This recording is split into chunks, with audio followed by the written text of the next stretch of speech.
各位午安，咁我係今日嘅司儀，咁係 Cornerstone Institute 嘅 Marco 嘅，咁歡迎大家今日嚟臨出席香港資訊科技學院以及 Cornerstone Institute 合辦嘅一個網絡安全就業講座嘅。咁開始先咧，大家拎部手機出嚟數一數個曲先。咁呢一個咧係一個application 嚟嘅。咁陣間咧喺有任何嘅時間咧有問題咧，可以透過呢一個 application 咧去 QQ 問一啲相關問題。咁我哋陣間嘅講者咧會見到你嘅問題啦，同埋會回答大家問題嘅。咁俾少少時間俾呢度嘅同學仔啦，同埋喺青衣嘅同學仔去數一數個曲先。呢個直播係青衣喎。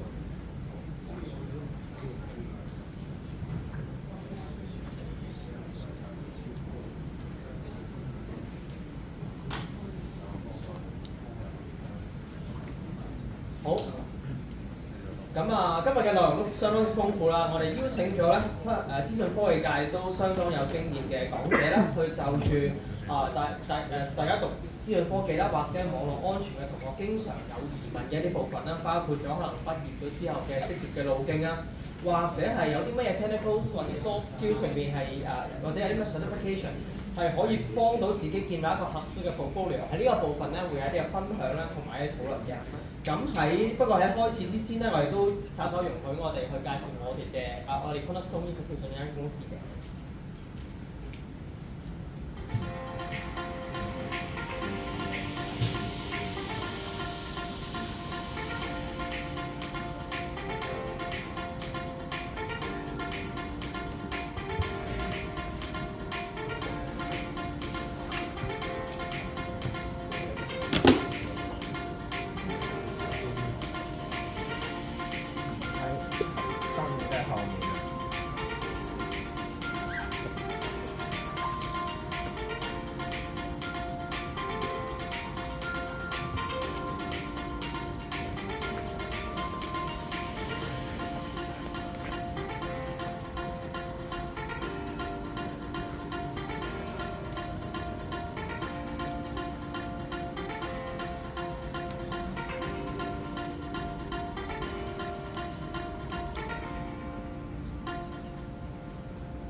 好，咁呢個係我哋公司啦 ，Cornerstone Institute 嘅簡介啦。咁我哋公司都成立咗18年啦，咁一直都致力於喺公司嘅層面啦，或者係個人層面咧，去提供一啲高品質嘅認可資訊科技嘅一啲證書培訓課程嘅。咁呢度我哋唔多講太多我哋公司嘅資料啦。咁喺呢個時間咧，我哋都有請到香港資訊科技學院嘅副院長多德 T 師傅去為我哋致上歡迎詞嘅。有請。好，咁各位同學大家好啊！今日好高興啦，咁我哋就請到一啲業界嘅重量級嘉賓咧嚟同大家做一個分享。包括Darren 啦、Dennis 啦、Nicky 啦、Shell 啦、Kathy。好主動嘅佢哋。咁點解會咁主動咧？咁個原因好簡單嘅啫。確實而家資訊科技行業咧，好缺乏一啲人才嘅。咁人才講緊啲咩咧？就係在座咁多位啦，你哋將會係我哋嘅人才。咁所以都透過希望透過今日嘅活動咧，大家可以聽到業界嘅一手資訊啦。而家其實喺邊個範疇啊，或者個發展緊嘅方向係點樣啊？對於大家其實有啲咩期望啊？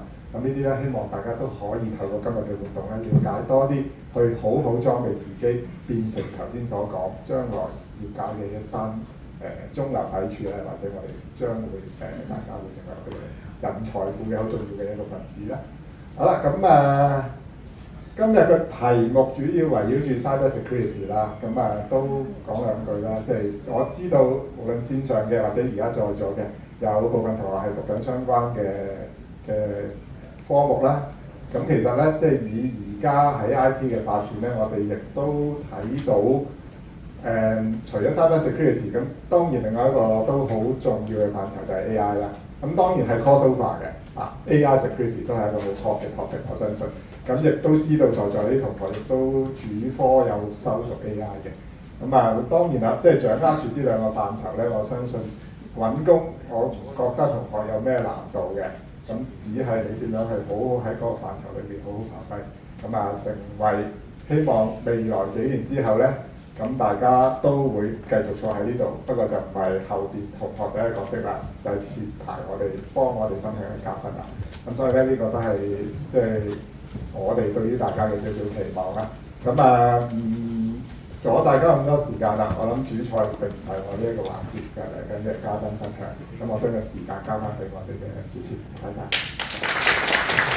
好，多謝今朝嘅分享啦，同埋佢都有同大家講低佢嘅期望嘅。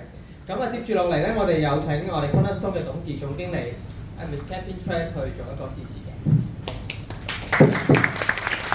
Hello， 大家好，午安。咁我都想代表Cornerstone 啦，同埋我哋幾位咧，特別多謝 Ivy 同埋Doctor Fu 啦，同埋佢團隊 Raymond 羅 Sir，佢哋一路以嚟咧同我哋合作去做呢一個嘅 Career Talk 嘅。咁亦都好多謝各位同學咧，今日抽時間嚟聽呢一個講座啦。咁同埋咧，我哋幾位非常重量級嘅嘉賓。咁我陣間會逐一介紹佢哋嘅，不過可唔可以大家用熱烈嘅掌聲請佢哋受助咗先？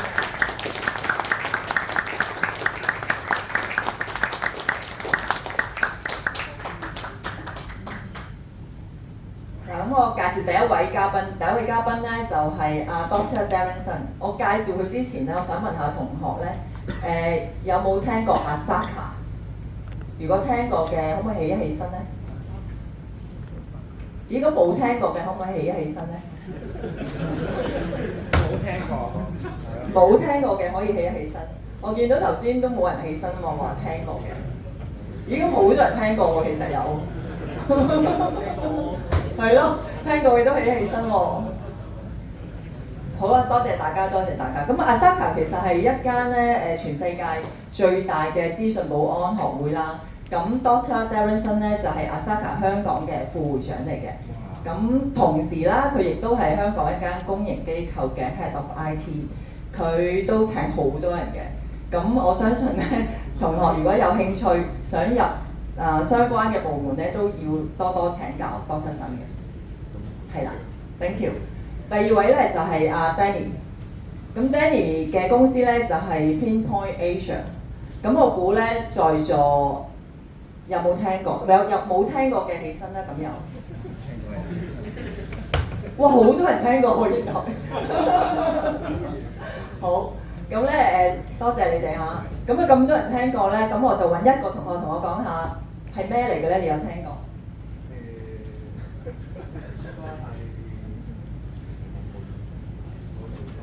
嗱，咁呢個故事教訓你哋咧，要誠實啲啦嚇，冇聽過要起身啊，陣間。咁咧，其實 Pinpoint Asia 咧就係一間咧專做 IT recruitment 嘅公司嚟嘅。咁你哋冇聽過唔奇㗎，因為咧通常咧都係畢咗業1-2年啦，或者2-3年之後先會開始聽到佢哋，因為佢哋所揾嘅人咧都係好高薪嘅。咁所以如果你哋有聽過咧，其實就會好恭喜你哋㗎啦，因為證明你哋人工一定係好高嘅。咁陣間大家，因為我哋閉門㗎嘛，咁陣間阿 Danny 咧都可以多啲分享下咧啲公司嘅秘密俾我哋聽啦，係嘛？係啦，因為今日都冇 media 咁喺呢度。第三位 speaker 咧就係Mr. Nicky Au。咁Nicky 咧個公司叫做 Ensign Info Security。咁我又做啦，大家冇聽過嘅起一起身先。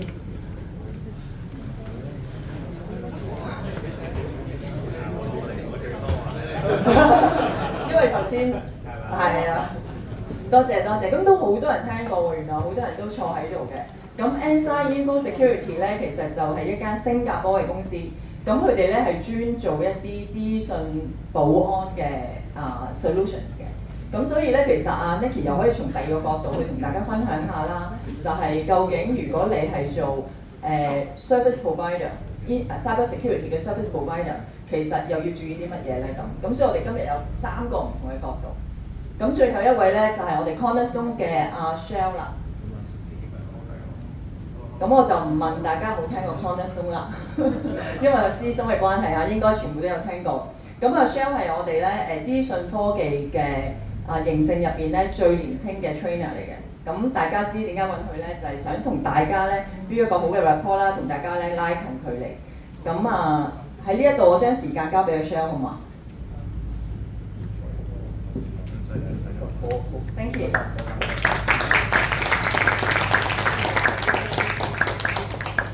好。先再次歡迎3位重量級嘅嘉賓啦。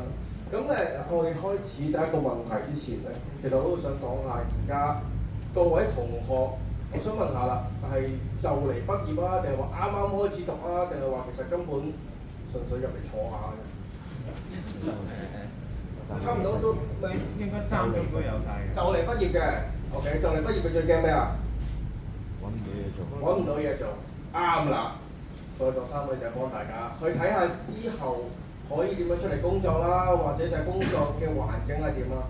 咁阿叔當年咧都坐喺你個位度啦，都係聽住咁多位重量級嘉賓講啦。咁心裏邊係有個疑問嘅。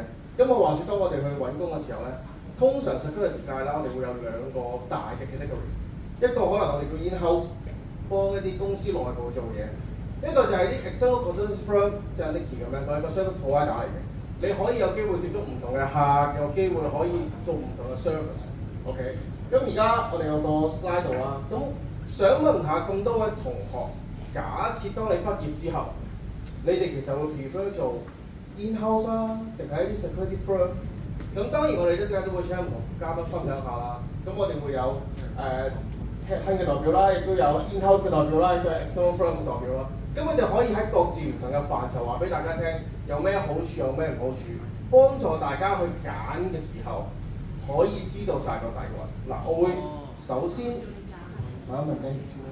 嗱，係一個係一個譬如嗱，我當係一個第三方嘅角度啦，因為佢哋大家都係 first party 啦，一個 in-house 一個 external firm 嘅代表啦。喺一個 headhunting 嘅角度，或者一個第三方嘅角度，其實啱啱出嚟畢業嘅同學，佢係入邊一個範疇會比較好咧？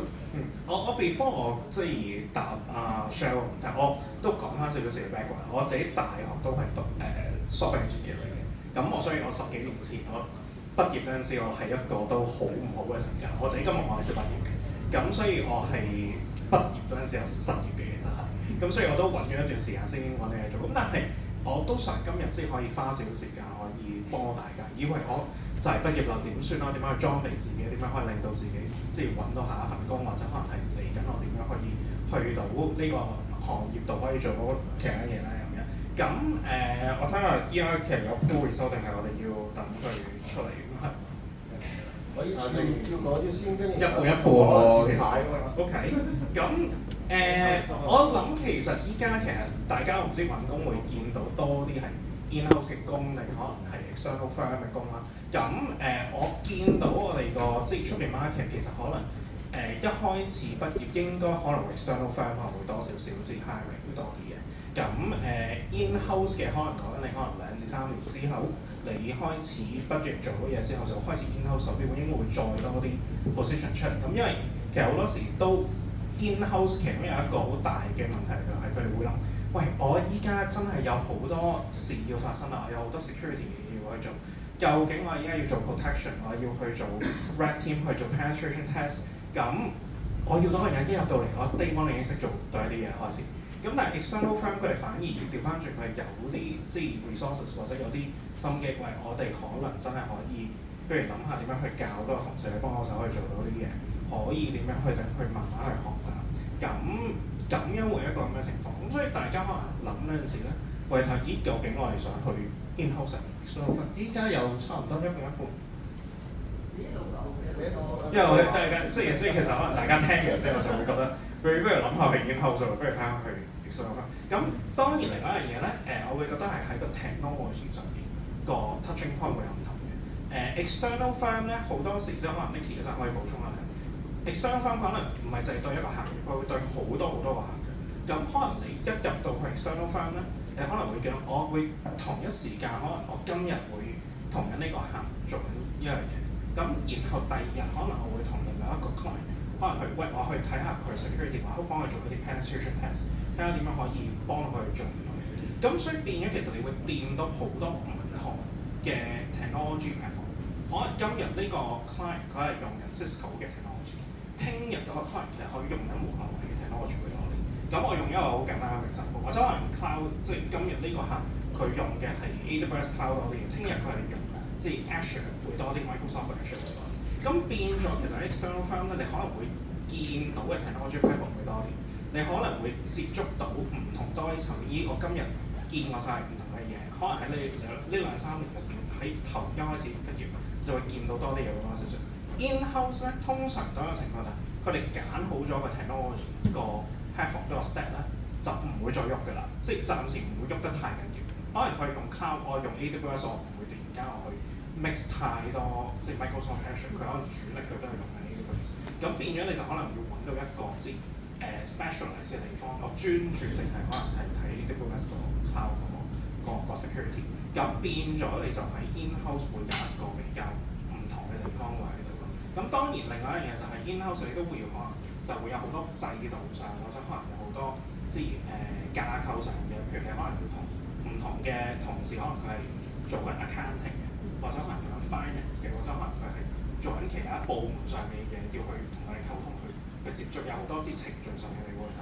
咁而喺 external firm 裏邊，可能你就接觸會多啲真係喺人哋 client 入邊都係主要係 IT 部門嘅人會多少少。咁所以變咗嚟講，其實喺個external firm 上面，你會學到多啲technology。喺 in-house 嘅層面就會架構上或者即係成個流程上嘅，你會接觸多啲。OK，thank you。嗱，咁我聽落咧就 external firm 好似可以接觸到好多唔同嘅，譬如新玩具啦，我哋叫做新技術啦，或者新 platform 啦。咁我問下 Nicky 啊，即係當我哋如果真係去咗 external firm 嘅時候，其實係咪真係好似阿 Nicky 所講我可以接到好多個客，定係還是咩咧？阿叔我都要做 external firm。即係我可以講總括一個字嘅啫，成個職業生涯就係忙咯。即係好多嘅，跟住有時我坐喺個客度，面對面開緊會嘅，但係其實大家都見到啲 external firm 好勁㗎嘛，10幾個坐喺度打開晒電腦，唔係 drop 緊 notes 㗎，係做緊第二份 report 嘅。OK，咁我想問下啦，喺呢個角度 external firm 係一個點樣嘅環境啊，或者同學入到去，即係譬如畢咗業入到一個 external firm 度，其實佢哋會面臨啲乜嘢嘅難關啦，或者好處咧？我首先講下有個錯誤嘅諗法，即係阿 Darren 都可以補充，因為 Darren 都負責 in-house。好多人覺得 external firm 忙 in-house 嘅人就唔忙咧，其實呢個係錯誤嘅諗法嚟。因為其實我覺得external firm 好 in-house 好，其實取決於各位同學仔入職嘅時候個工作態度咯。即係 in-house 都可以有好多 security incidents， 亦都有好多 project 可以去開。咁好睇嗰間公司自己個 culture 係點。咁反而如果探討呢個題目咧，有兩個維度，我覺得同學仔會比較有興趣知嘅咧，就係可能 in-house 對 external firm 第一邊個揾得多錢啲，我嗰啲同學想知道呢樣嘢。第二就係邊個會可以 hea 啲，冇咁大壓力。咁咧，我最後先俾一個答案俾大家，但係其實呢個問題可以用另一個角度去思考咧。其實我簡單講下 cyber security 咧，其實我哋成日講無論 in-house external 都好，有3個 level 嘅。我哋叫 first line、second line 同埋 third line of defence。咁講少少，可能你哋喺書本都學過嘅知識啦。咩叫 first line 咧？就係話每日可能應付一啲 day to day 嘅 operation。例如可能大家都知咩叫防火牆啦，可能我 deploy 一個 firewall 做 configuration， 或者 SOC 啦 security operation center， 每日望住晒公司發生嘅所有大小嘅 incidents 話咧，呢個我哋叫 first line。咁 second line 係乜嘢咧 ？second line 就係睇下呢一班前線嘅人員咧做嘅 configuration 同埋係咪跟足公司嘅 security policy 去行，有少少係一個audit 嘅成分，睇翻 first line 嘅人做得啱唔啱。去到第3個啦，我哋叫 third line of defence 咧，同好多行內嘅 regulation 有關嘅。例如大家可能有聽過金管局啦，可能有聽過證監啦，可能有聽過保險業聯會啦。政府有數字政策辦公室啦，其實每一個頭先我所講嘅行業咧都有啲 cyber security 嘅 regulation。咁有部分可能國際性嘅，大家可能有聽過 PCI DSS 啊，或者牽涉一啲歐盟信息嘅 GDPR 咧，全部有晒罰款嘅。Third line of defence 咧，其實係 internal audit 同埋 external auditor 去組成，就係睇下前線頭先講 first line 同 second line 做嘅嘢會唔會觸犯某一啲可能國際嘅 standard 啦，或者可能本土嘅法例啦，令到公司受一啲損失咁。咁頭先所講啦，因為有呢3個 level 咧，其實 in-house 同埋 external firm 咧，分別都有唔同嘅角色去擔任我頭先講3個。咁但係咧因為頭先我 echo 阿 Danny 頭先所講少少啦，其實點解 external firm 會學得多啲比較闊啲嘅嘢咧？因為我哋面對緊唔同嘅客戶，可能喺我個 level， 我哋可能有啲客戶係做銀行嘅，有啲做政府，有啲做保險，有啲做醫院嘅。咁所以每日咧，同事其實咧，佢呢個禮拜可能係做緊銀行，下個月已經跳咗去做一啲醫院界嘅 IT security 嘅嘢啦。咁變咗咧，大家學嘅嘢咧，行業性係比較廣嘅。咁所以頭先阿 Danny 俾我講啦，譬如啱啱畢業未係好確定自己喺邊一個範疇想擺咗 focus 嘅時候咧，external firm 係一個好好嘅踏腳石俾大家去試驗下唔同嘅嘢。咁當然大家原來一 in-house 我已經諗住我要入政府部門做嘅，或者去入銀行做嘅，咁其實就可以立志去某一個 in-house 去試嗰個 IT 嘅環境咁樣咯，係啦。好 ，thank you。咁都係Nicky 都講得啱啦。其實唔係話淨係 external firm 好忙啦，即係我諗喺 security 嘅界別 in-house 同埋external firm 都一樣咁忙嘅。咁譬如喺 bank 嘅環境啦，咁我哋都係 free love defence 啦，咁我哋會有三所謂嘅三線啦 ，OK。咁可能我之前亦都做過一線啊、二線，即係technology risk 同 security operation 啦。咁但係阿 Darren，我想問下啦，喺 in-house 嘅話，其實佢哋唔同嘅同學仔會唔會真係好似頭先所講，我哋好專門淨係接觸一個 regulator， 即係可能譬如我哋講嘅金管局啊、保險業聯會啊或者其他嘢，其實喺 in-house 嘅世界會係點樣嘅咧？先同我打個招呼先㗎，我係 Darren。咁我要必須 emphasize 頭先無論個 MC 又好 moderator 又好，成日都話重量級人馬咧，因為佢成日望住我身形，咁所以咧就話重量級人馬。嗱其實我原先諗住我第一個答問題嘅，點知我第三個。我想講嘅嘢頭先兩位嘉賓已經大致上都講完，但係我想首先我簡單啲問大家係想 looking for 一份 job 嘅一個 career。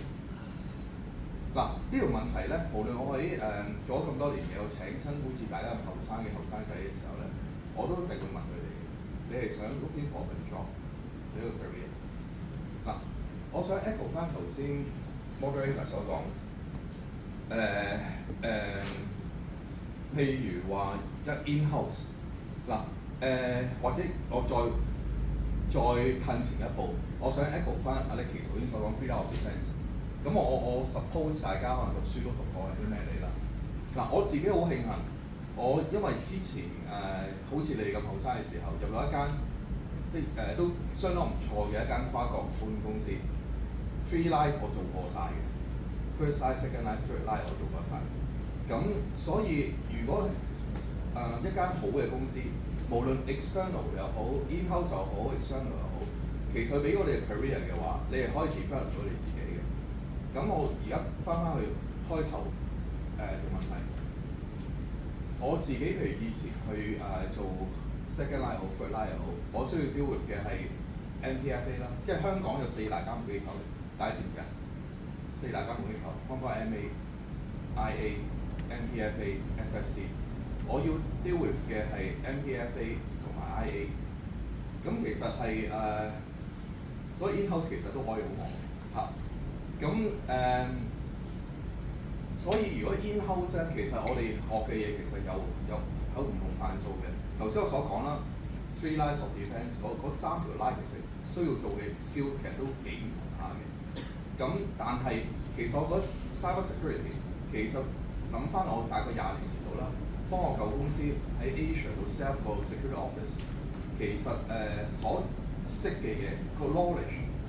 用到今天，其實個 basic 個 concept 一樣嘅啫，咁所以其實而我嗰套嘅 concept， 無論我喺 first line、second line、third line， 其實都用得着嘅。但我就我唔知我冇咁好彩啦，我冇機會可以跟到好似 Nicky 咁樣嚟做 external。我嘅 career path 我一直都係做 internal 嘅嚇。咁我自己覺得security 嗰套成個 framework 啊，嗰套 knowledge 啊，無論我喺邊一個崗位，其實20年前到今天，當然 technical wise 有少少唔同，但係個 concept 方面其實一直都冇變。其實大概嗰個 security 嘅 principle， 其實到今天我都睇着。咁我亦都想翻最開頭，我見到大家唔係好知道 Esaka， 你聽過啦，好多人都，但可以同大家講。香港或者全世界做 cyber security 嘅 professional， 我相信超過90%。就算唔我哋 member 都一定考過我哋嘅商業，因為呢個係好基本嘅入場券嚟嘅嚇。我暫時分享多先。OK，thank you。咁嗱，我哋到 round up 一下啦呢個問題啦。咁其實頭先3位嘉賓都各自分享咗佢哋嘅睇法啦。咁其實 external firm 同 in-house 啦，各自有各自嘅好處同唔好處啦。咁可能就真係好似阿 Darren 咁講啦，究竟大家係要上一個 job 啊定係 career？你哋係諗住譬如我一畢業翻出嚟，我就諗啊得啦，任何工都好啦，要請我就去啊。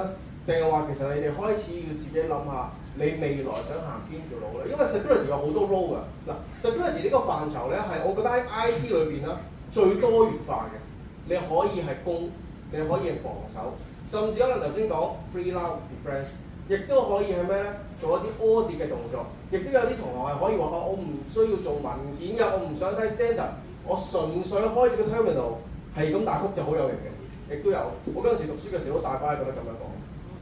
咁變相就係大家要開始去諗下啦。其實你喺 security 你讀咗咁多唔同嘅範疇裏邊，你哋對於邊樣嘢係比較有興趣？你哋都可以跟從頭先3位嘉賓所講嘅 free line of defense 咁去諗，睇下你條路想點樣走。咁嗱頭先都所講啦，喺 security 嘅界別，我哋好多元化，好多唔同嘅崗位啦。咁有一樣嘢咧，大家都可能喺近排好成日聽嘅攻擊 red teaming 啊、penetration testing 啊，所有有關攻擊嘅嘢。OK， 即係開住個。如果大家係有，我知道有個cyber range 嘅報用啦。喺讀書嘅時候，大家有冇學嗰啲 ethical hacking 啊，或者 somehow 啲 hacking technique 嗰啲有冇？有包含在內嘅。OK， 即係用唔同嘅工具去做 scanning 啊、hacking 嗰啲咯。咁而家 red team 同 blue team 甚至 purple team 都好成行啦。想問下 Nicky 啊，譬如而家普通好多 FSI 就頭先所講嘅金管裏邊有個叫 IPASS 嘅要求咯，就一定要做一個叫 red teaming 嘅動作。所以我可唔可以同各位同學解釋下red team、blue team 甚至 purple team 究竟係啲乜嘢？另外就係究竟我點樣先可以有一個頭先所講啦入場券，譬如 cyber security、ISACA 其中一個俾入場券嘅機構。咁如果去到 red team、blue team 咩 certificate 啊，或者有啲咩 experience 喺啲入場券咧？我或者講下，即係我估大部分同學仔都聽過紅隊同藍隊啦。咁我用啲 layman 啲嘅講法，大家有冇玩 war game 啊？平時即係無論啲雷射 war game 啊，或者出去日曬雨淋嘅 war game，大家都玩過啦。其實咧，而家喺即係業界咧，好多我哋叫奪旗戰嘅。就算啲同學仔可能未畢業都可以參加下，出面好多組織搞，攞到冠軍啲獎金都豐富啦，可能送部 PS5 俾大家等等。咁所以大家可以早啲去玩下。咁點解會有咁多奪旗戰咧？先講藍隊先啦。大部分其實係喺 in-house 都會做緊藍隊嘅角色，因為無論頭先講緊銀行界別、醫療界別，或者阿 Darren 講嘅4大協會都好、4大監管機構都好，好多時大家都係做防守方嘅，因為我要防止黑客去入侵。咁但係點解紅隊近年都好火熱咧？啲需求越嚟越大咧？因為講緊頭先阿 Darren 講嗰4大監管機構都有定期叫唔同嘅機構要自己做一啲我哋叫火警演習啦，即係揾一啲 ethical hacker 試下，真係去 hack 下自己嘅牆啊，唔好真係有黑客入侵嘅時候咧，先至發覺，原來自己投資咗好多喺個 IT infrastructure 度，但係點知原來嗰個盾係爛嘅，隨時黑客已經入到嚟咁樣。咁所以其實咧，紅隊嘅火熱嗰個需求咧，都係嚟自監管機構不停地 push 嘅。咁除咗4大監管機構以外咧，其實如果大家有留意新聞咧，有冇留意香港就嚟推呢個網絡安全法？係啦。咁正式個名係咩咧？正式個名係其實係保護呢個香港基礎建設嘅一個條例啦。係講緊所有嘅有8大行業嘅裏邊。咁呢8大行業，即係啲水電煤啊、銀行機啊，跟住水陸空啊等等，總之會影響到香港國際聲譽嘅公司咧，都要接受呢個條例嘅監管。個目的都係要做好 cyber security， 而條例裏邊都講緊每年都要有啲虛擬嘅攻擊嘅演習去做嘅。咁所以咁邊個做呢啲虛擬嘅演習咧？就係一啲紅隊嘅人啦。咁佢哋個 skill set 其實就係每日 hack 嘅人咯。咁我哋講緊成日咧，大家同學仔上 YouTube 咧 hack 人係咪好難咧？其實唔係嘅，大家上 YouTube 都有片教嘅。例如點樣整一個 ransomware， 或者近排比較火熱啦，點樣整個 deepfake。大家有睇啲新聞啦，即係阿吳君如同森美咧，好容易扮嘅啫。大家上網有片教嘅。咁點樣可以做到咧？其實呢啲片就係睇下大家有兩面啦。你學完嘅話，你可以做白帽黑客，或者你真係可以走去犯法做一個黑帽黑客。咁當然啦，我即係希望大家同學仔學咗所有 skill set 之後，都係去加入我哋頭先所講嘅，無論 in-house 或者 external 咧，去做一啲有意義嘅事啦。咁頭先再講啦，有啲乜嘢certificate 係相關嘅咧？紅隊我哋好多時有幾張基本嘅 certification， 例如大家有冇聽過 OSCP 啊？或者可能有啲同學考咗添會唔會？因為我公司有時請啲啱啱畢業生咧，好出奇喎，以為佢仲係一張白紙啦，但係有時佢考嘅 cert 咧多過現有嘅同事喎。咁所以咧，我見到即係欣賞而家年輕嘅一代咧，好多時未出嚟做嘢咧，已經考到成身周身刀咁樣。咁除咗 OSCP 啦，大家有聽過 CEH 啦，或者GPen 啦，我哋叫做一啲 pen tester 嘅 cert 啦。咁藍隊通常就 CISSP 啦，或者呢個我哋叫做GIAH 啦，即係 Incident Handler 啦，有呢類型嘅 cert 咯。咁好睇大家同學想去邊方面發展。所以紅隊同藍隊其實喺個市場嘅需求都好多啦。Thank you 啦。頭先都所講啦，唔同嘅監管機構開始慢慢着重紅隊同藍隊嘅演練啦。咁啊想問下啦，阿 Danny，會唔會話因為呢啲監管機構多咗，你知監管機構一出嚟，大家唔同嘅機構就要跟㗎啦。咁會唔會而家嘅市場都多咗好多唔同嘅 job 嘅 hiring 啊，或者佢哋都係去尋求緊呢一方面嘅人才咧？我全部都有。頭先我再 echo 少 Nicky 講一樣嘢就係先有一啲係 hacking 嘅比賽出嚟，因為我好記得近呢一年我係有一個 candidate 我同佢傾偈，咁佢大約係8至10年經驗度啦。咁但係佢點樣入行咧？佢當然好似你咁樣都係即係讀 computing 讀security 畢業嘅。咁跟住然後咧，佢係 join 咗一個高部世界級嘅 hacking 嘅比賽。佢係應該係攞咗好多獎喺嗰方面。咁然後係香港係有一個即係 CIO， 咁就好想識佢，咁就揾特登係高薪挖角叫佢過嚟，可唔可以幫我睇住我哋依家成個 security 個 set up？ 咁佢年紀唔係好大嘅啫，佢可能即係個經驗都即係我想講都大概8至10年。咁但係佢係參加咗好多呢方面嘅比賽參與。咁所以如果你哋係真係見到，特別我諗學校係有好多呢啲咁樣嘅 resources 俾你去做。如果你見到真係有啲咁樣嘅比賽，我覺得你應該嘗試去諗下點樣去參加。當你玩多幾次，我覺得你應該會熟悉好多嘅就係。咁翻去頭先阿 Cheryl 講嘅嘢就話，即係啲監管機構其實依家越嚟越同你講話，我要做呢樣做嗰樣嘢。係嘅，特別咧，即係有時監管機構咧，佢哋係比較會係針住某一啲即係金融機構嚟睇。特別一啲金融機構，佢可能之前已經係犯過幾次錯，或者可能佢哋有一啲事，我哋叫爆過鑊，或者可能係即係有啲 incident 出現過㗎啦，一定係。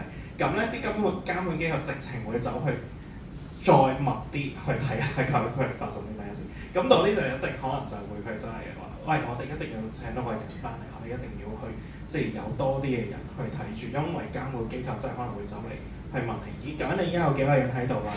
你入邊嗰啲人究竟佢哋個 background 係點啊？佢哋可能有啲咩資歷啊？佢哋有邊張相就係 Nicky 講一堆，佢哋有冇考過呢啲相？佢哋識唔識做呢啲嘢㗎？佢哋真係會監管機構頭先即係Darren 講嘅4大監管機構，真係會走去問嗰個即係機構，咦，究竟你入邊後邊嘅 team 係點樣嘅？咁翻去多少少就係、我都講多可能另外一個即係近排嘅例子就係、我唔知大家有冇即係玩 crypto 或者可能係即係睇我哋叫做加密貨幣嗰方面。咁香港其實喺加密貨幣咧就越嚟越即係香港政府個 direction 都係想大家，咦，香港可以做呢個亞洲中心去睇呢個加密貨幣咧咁樣。咁喺證監嗰邊其實佢加密貨幣其中一個 requirement 咧就係你有冇一個 proper 嘅 SOC 喺度。咁而你如果冇一個 proper SOC 咧，其實證監佢未必會俾個牌你。而 which is 依家喺證監佢做緊就係有一堆即係加密貨幣嘅 provider， 佢哋已經我想攞個牌照翻嚟，證監就會睇。咁所以變咗就係其實依家好多我哋有一啲客戶走嚟同我哋講嘅，我哋其實係準備緊可能證監嗰邊我哋要攞一個加密貨幣嘅牌照，我哋要有一條 SOC team ready 放喺度去做呢樣嘢。咁 which is 佢哋就有好多工作機會俾我哋，我哋可以請 team 咁嘅人喺度。咁而後先至去翻多少少就係頭先Nicky 講緊譬如國家安全法，咁都真係我哋喺好多唔同嘅 public sector 或者可能係transportation 嗰邊，譬如講緊 airline， 或者可能講緊係我哋嘅電力公司、能源公司，或者可能係講緊係一啲比較大啲嘅 organisation， 例如馬會，佢哋都有好大嘅 security needs 嘅。咁佢哋好多時都會走嚟同我哋講話，喂，我哋真係見到越嚟越多嘅 cyber security， 或者 even 有一啲機構同我哋講話，我哋近排俾人 target 咗做一個攻擊嘅對象。咁佢哋都話見到我哋喺呢個攻擊個層面上越嚟越多。我哋可能真係要諗，我哋喺個 team 上面可唔可以再加多啲人落去？咁佢哋加人嗰陣時，好多時其實同我哋講話，喂，我唔係淨係要請個 senior 嘅 Chief Information Security Officer 請個 senior 嘅人翻嚟，唔係嘅。佢哋可能同我哋講話，喂，我哋要由最高層嗰邊去到最 basic level fresh graduate， 我哋都要諗要成個 team 要去諗話點樣去請多啲人。咁所以其實喺個我做咗10幾年headhunting嗰陣時，我見到呢幾年其實喺個 cyber security 個 demand 其實係直線上升嘅。我補充咗少少，頭先阿 Danny 講奪旗戰嗰度咧，如果啲同學仔想耐唔耐揾啲外快其實大家知道唔同嘅系統有啲 vulnerability 㗎嘛，例如 Windows 大家用緊 Microsoft 嘅 Windows， 耐唔耐咪係咁叫你落啲 patch update 嘅。其實喺坊間大部分嘅廠商咧，如果你揾到某一啲 vulnerability， 當然你係第一身發現啦，你遲早有人揾先過你已經冇用啦。你揾到咧，你通知翻廠商，譬如通知翻 Microsoft 咧，其實佢有錢俾翻你哋嘅喎。所以因為我哋個 lab 咧，每一日都係做類似嘅嘢，所以大家同學仔得閒冇嘢做咧，亦都可以睇下坊間嘅 software 系統Adobe 等等，你揾到 vulnerability 咧，你 send 翻個 email 俾佢哋，其實都有啲外快可以賺下。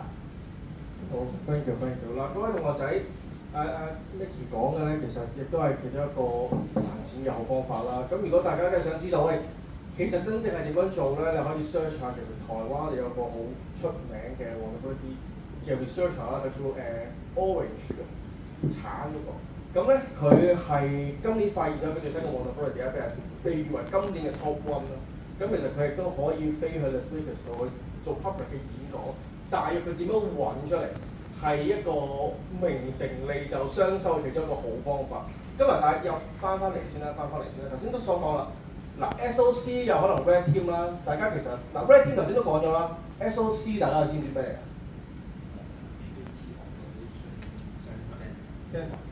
醒目咁即係做咩嘅咧？全天候幫住即係實時嗰啲有冇啲咩attack 發生啊，或者係即係可以查。OK 嗱 ，SOC 係 Blue Team 啦，或者你嘅防守嘅其中一環啦。點解咁講咧？你 monitor 完之後，你要去 respond 㗎，唔係話喂有人攻擊你啊，我瞓先啦，拜拜咁樣。有人 respond 㗎嘛 ，OK？咁我想問一問 Darren，頭先我哋所講嘅 Red Team 嘅情況啦。咁 respond 好多時其實都係 in-house 嘅人去做 respond 啊，去做翻啲救火嘅行為，因為 external 嘅人未必咁熟悉 internal 發生嘅事㗎嘛。咁我想問下啦，喺你角度，譬如 Blue Team 其實係一個咩回事，或者其實你哋 internal 嘅 Blue Team 或者唔同嘅人啊，你哋會偏向請到可能做 internal respond 或者做 Blue Team 或者 in-house security 嘅時候，你哋可能有啲咩要求咧？你講起呢樣嘢咧，嗱，其實做個 response 咧，聽落去好似好簡單。其實如果間公司嘅 preventive 做得唔好嘅話咧，你可能好多嘢需要 response 嘅。你一俾人攻擊嘅時候咧，security 好得意嘅。其實如果你間公司 investment 喺一啲 preventive 嘅 measures 嘅 security measures 唔足夠，到你出咗事之後咧，你要使更多嘅錢嚟到去 recover 翻嘅。咁所以如果萬一security 喺 security 嘅世界冇100% 安全，其實你無論做得幾好都好啦，你總有機會會出事嘅。所以每一間公司都係需要有一個 security response 嘅 mechanism 喺度啦。咁我而家公司或者以前公司都會有，只不過係touchwood 希望用着嘅因為如果我哋啲 preventive 做得好嘅話咧，其實我哋係好少機會用得着呢啲咁嘅security response 啦。咁萬一真係要用得着嘅時候咧，其實我哋要有真係 expert 啦，我哋自己 in-house 要有啲 expert， 佢識得點樣去解決啲問題，要好快知道我問題出咗喺邊度，要揾到個 vulnerability， 要揾到個 loophole 喺邊度，盡快去 fix 嗰個問題。嗱呢一方面咧，唔係話一個人可以做到嘅，好多時都係一啲 teamwork 嘅，因為其實牽涉到 cyber security， 你可以有唔同嘅 area 都會有機會有問題出錯，咁裏邊亦都可能會牽涉到一啲嘅infra嘅同事啊 ，infrastructure network 嘅同事啊，或者係話成個 infrastructure 成個 backbone， 我哋係一個 teamwork 一齊去解決嘅問題。而 at the end 其實因為 in-house 我哋 resources 有限嘅，咁可能 at the end 我哋都係解決唔到嘅話咧，我哋其實都需要去揾一啲 external 嘅 expert， 譬如好似阿 Nicky 佢哋呢啲咁嘅 expert 咧，咁佢哋因為佢哋處理過呢啲問題比較多嗱。To be honest， 好似我頭先所講，我哋 in-house 其實唔 expect 成日有問題發生嘅。如果真係成日有啲咁嘅 incident 發生嘅話咧，我依家應該忙緊去揾工，而唔係喺度同大家分享嘅。咁所以如果係做得好咧，其實好少機會發生。變咗，因為其實我哋唔係成日去 handle 呢啲咁嘅問題，變咗真係有事情發生嘅時候咧，我哋基本嘅一般嘅問題我哋處理到啦。到一啲比較棘手嘅，我哋其實都需要揾啲 external 嘅 partner 去幫我哋去處理，因為其實佢哋嘅 job 就係成日去幫人哋去執呢咁嘅問題啊嘛。咁所以一個好嘅 security response 咧，其實除咗 in-house 有一啲 expert 之餘咧，其實有一啲 trustworthy 嘅 partner 去幫我哋解決啲更加棘手嘅問題。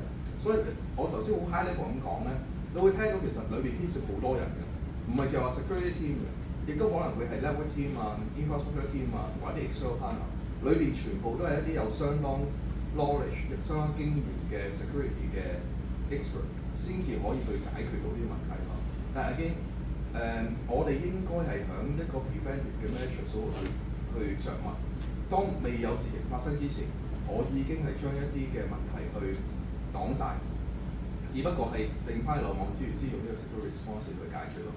咁嗱before 加翻個咪，我又想講翻頭先奪旗戰啊！但其實大家有冇玩過 Catch the Flag？ 有冇人玩過？嗱，我見好少，嗱，真係鼓勵大家嗱，英文就 CDF， 我開頭咧又孤陋寡聞，我開頭心諗咩周大福搞啲咁嘅嘢嘅，咁原來呢個解釋係 CDF 嘅係，咁我每一年過去幾年咧，我就算唔好話我啲 junior 同事 intern 嘅同事喺我嗰度咧，我非常鼓勵佢哋參加啦。咁 at the end 咧，我每年我都有大概2隊嘅同事去參加啲公開賽，成績算係相當唔錯嘅。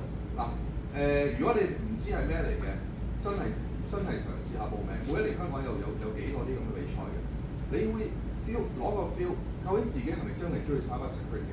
嗱，我有同事咧本身係做 application 嘅，佢玩完之後咧，佢就覺得哇原來 security 好好玩嘅。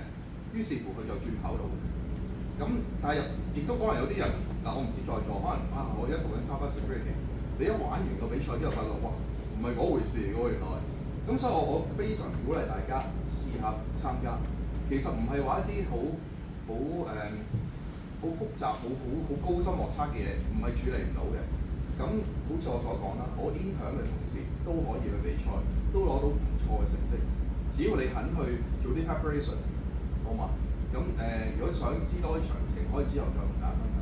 咁我交翻。我補充少少阿 Darren 頭先所講即係 security 或者資訊保安唔係100% 嗰個 statement 咧完全正確嘅。點解咁講咧？我哋每日去做防守方啦，我哋幾位都成日去做防守方啦。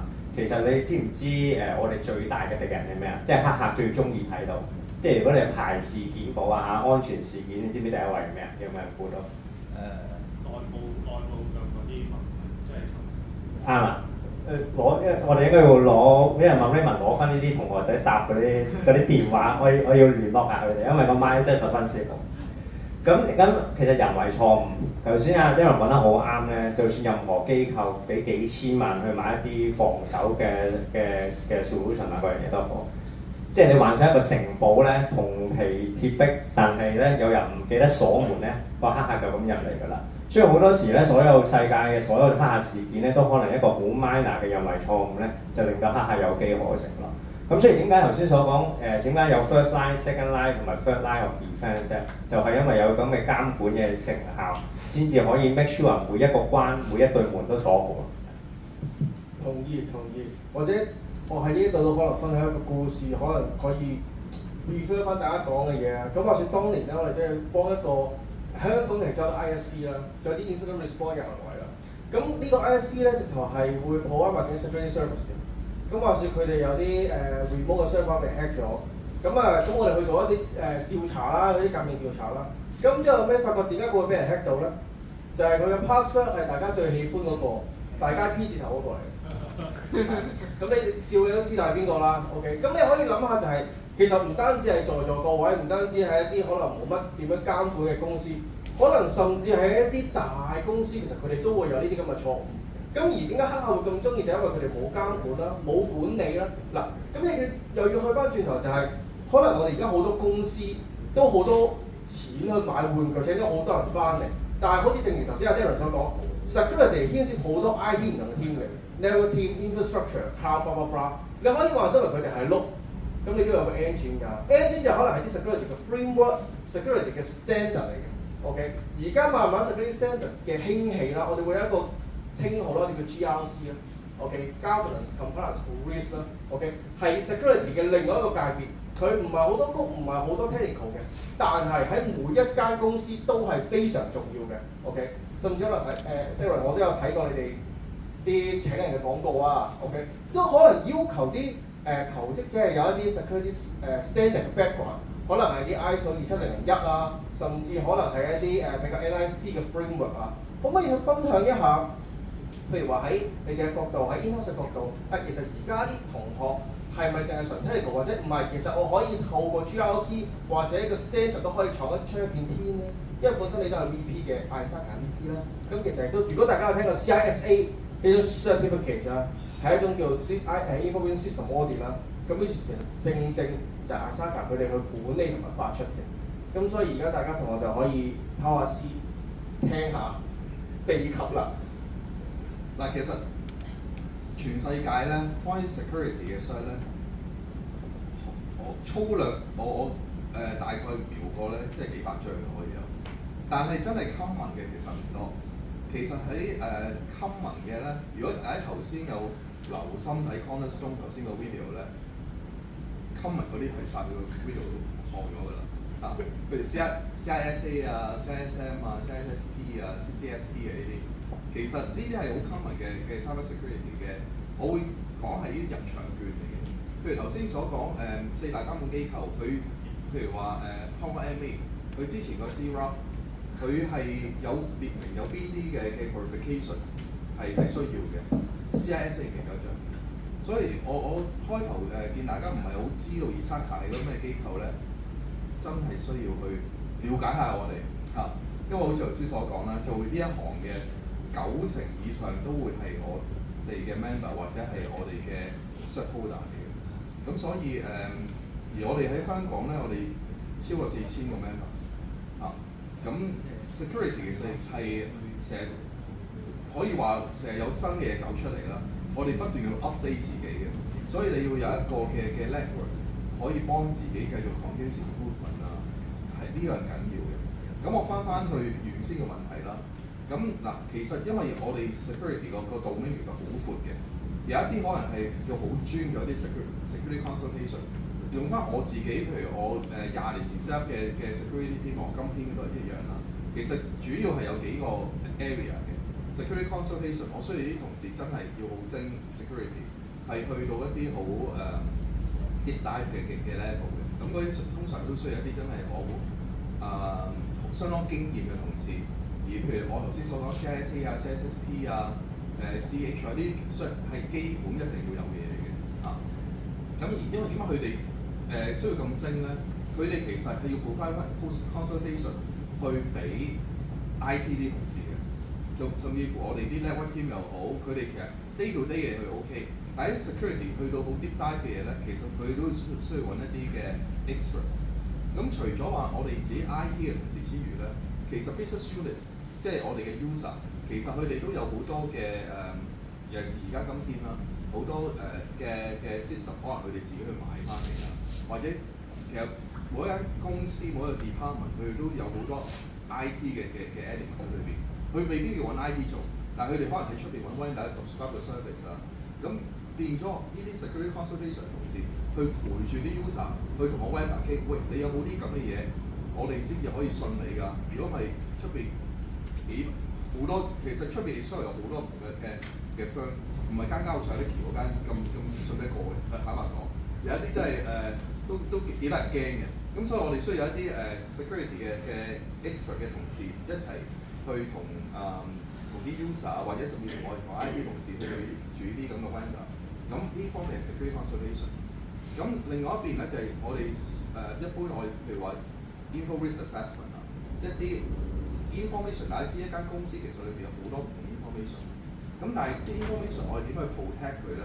由佢create個 information 出嚟，到佢個 transmission 啊，佢點樣 storage 啊，全部嘢其實都需要去好有啲 security measures 喺裏邊嘅。嗰度未必需要好 deep dive 嘅 knowledge， 但係你起碼知道有啲咩 control 係需要有。咁嗰啲其實一啲好 high level， 譬如話CISA 啊、CRISC 啊呢一類咁嘅 cert 咧，其實都有相當咁嘅 knowledge 去幫到大家。呢啲好多時會係first line 嘅同事啦，佢哋要知道佢點樣去 face 啲 control 裏邊。另外一個我自己其實我咁多年我最中意做咧就係 security awareness。好似頭先 Nicky 所講，無論你 invest 幾多落去 ，at the end 其實出問題嘅大部分都係 user 嘅，因為佢哋未必有咁嘅 knowledge， 未必有咁嘅 sense， 有 awareness， 所以我哋要不斷去提啲 user 去做呢樣嘢，唔係一啲好複雜嘅嘢，但係你要諗到一啲好 layman， 令到一啲好複雜嘅 security control 嘅 concept 可以不斷咁灌輸俾啲 user。無論佢哋 onboarding 啱新請翻嚟嘅同事啊，或者我哋 regular 出一啲 bulletin 啊 ，regular 一啲嘅 training 啊，甚至乎講近年咧，其實比較多嘅 security incident 係因為 phishing 嘅。我唔知大家有冇試過俾人釣到啦嚇。咁 phishing 其實應該係好 common， 咁所以我哋嘅 security team 同事都會做一啲嘅 simulation， 扮去一啲 phishing 嘅 email， 睇下幾多同事中招嘅。少少分享就係我自己公司機構咧，由我第一次數以百計嘅同事都會中招嘅，到今天咧，佢哋又好醒目地識得打去我 help desk 嗰邊，去話喂有個咁嘅 phishing mail 喎，係咪有問題㗎？咁所以我啲 help desk 同事咧，次次一出親咧就話 Darren， 我又收好多 call 翻嚟啦。咁其實係 good sign 嚟嘅，即係啲 user 佢有個 awareness 識得去report 翻，咁嗱呢啲亦都需要去大家諗計，你未必需要好 technical。咁另外一個 area 咧就係 consultation compliance。頭先所講四大監管機構啦，其實我哋佢有好多唔同嘅 regulation 嘅，譬如頭先講香港 MA 佢有 CRAP 啦，IA Insurance Authority 佢有好多唔同嘅 guiding notes 啊。咁我哋需要去睇下我哋有冇跟足呢條例嘅。咁呢啲其實你要識得去 interpret 佢哋嗰啲嘅要求，然後就睇下我哋用啲咩方法嚟到去 address 翻監管機構嘅要求，或者呢係四大監管機構啦。每一間公司其實佢都自己有好多唔同嘅 security policy， 我哋喺 operation 上都要 comply 我哋自己公司嘅 guideline standard。咁呢啲嘢都需要有啲同事係需要有啲 security 嘅 sense。嗱，老實講，英文要好啲啦，起碼你都識得睇人哋嘅 policy 寫啲乜嘢啦。咁變咗需要有 security 嘅 sense， 英文可以好少少嚟到去做啲 ID compliance 嘅 role 咯。咁所以成個 security 嘅 spectrum 裏邊咧，唔同嘅崗位其實都需要唔同嘅人。咁我漏咗一個 ISO 27001，嗱呢個係好 basic 一個ISO 裏邊係關於 information security 嘅一個 framework。咁 ISO 27001係一個好 basic 嘅 framework， 你跟住呢個 framework 嘅話咧，你間公司其實 target 有個好嘅 security， 有基本嘅 measures 喺度。所以如果大家有留意去揾工嘅話咧，見到坊間其實有好多 ISO 27001嘅要求。嗱，我自己都要嘅，即係我公司都係行緊 ISO 27001。咁我起碼有人去識得 ISO 27001之後，令到我哋間公司嗰間機構係 comply with 呢一個嘅 standard。咁所以呢一個亦都係嗱，老實講 ISO 27001唔係好複雜嘅嘢嚟嘅。咁如果譬如話，喂，我又想做 security， 又唔想轉唔得好複雜嘅嘢 ，ISO 27001係一個可以你哋考慮嘅地方，好嘛？好 ，thank you。頭先講咗 ISO 27001啦，大家知唔知係咩嚟㗎？我見到有啲人岌頭，有啲人擰頭，係教書教過啊，唔記得咗啊，定係自己聽過㗎？教書有教過嘅，咁可唔可以解釋一次啊？可唔可以解釋一次？可以，因為你想解釋定我嚟？你啊 ，OK， 你教書啊嘛。係啦，所以咧頭先阿 Dylan 所講嘅唔同 certificate， 如果大家有興趣又覺得我把聲好聽嘅咧，咁你知點做啦 ？OK 嗱 ，ISO 27001咧，簡稱係 Information Security Management System 啊。咁其實咧，佢係一個 framework 啦，就跟從 ISO 嘅一個 management system 嘅。咁你可能會平時大家有翻工追巴士車尾啊？有巴士車尾咧，其實後面有好多唔同 ISO standard 嘅，包括可能9001啦，或者其他唔同嘅一啲health standard 咁樣啦。咁咧其實佢哋嘅 management system 咧就係話點樣可以透過一個叫 risk management approach 去攞一啲 control。所以如果你會睇 ISO 嘅官網咧 ，ISO 唔係淨係得27001呢份 document 嘅。如果大家有睇啦 ，ISO 27002咧係嗰個 practice。而家新版本咧有4個 category 啦，就講有唔同 control 啦。咁你都有27N 咁多份 document 嘅，譬如05咧就講 risk 啦，3幾嗰啲就講 incident response 啦，佢就講 forensics 嗰啲啦。如果要睇咧，你有過百份文件係可以慢慢去睇嘅。咁嗱頭先係咪嗱同學，如果你哋都想知道27呢個系列啦，或者 ISO 呢個系列講乜嘢咧？如果有電腦嘅同學可以即刻 Google 一個叫 publicly available standard， 跟住加一格 ISO。喺 ISO 嘅官網你可以用一啲 free 嘅 document 俾你 download， 你可以 download 一份叫總綱 ISO 27000，OK， 咁我裏邊會解釋下唔同 document 係講咩啊，或者成個 ISMS 係講咩嘅。咁呢度冇時間啦，有時間嘅大家可以你知點做㗎啦，頭先都俾段片你哋睇㗎啦 ，OK， 好啦，咁但係又翻轉頭啊，想問下 Nicky 啊，嗱頭先就講阿 Shell 佢客氣，其實阿 Shell 都係 ISO 27001嘅 lead auditor 嚟嘅。